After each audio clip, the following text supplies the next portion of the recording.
今日我哋就講下黑膠年代嘅時候 ，DJ 會帶啲咩返工。首先，佢哋最重要嘅就係帶個 DJ 袋。個 DJ 袋裏邊會裝啲咩呢？首先，佢哋要帶大量嘅黑膠唱片線。好多 DJ 呢，好多時都會忘記帶唱針㗎，所以唱針都係好緊要㗎。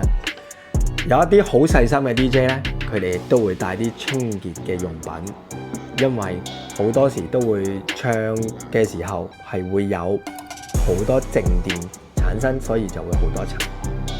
最重要，一定係唔少得呢樣嘢，就係 headphone 啦。因為 headphone 咧喺嗰個年代，好多 DJ 咧都係要靠 headphone 咧去對 beat嘅。想知更多，記住 follow 我哋嘅 channel 啦。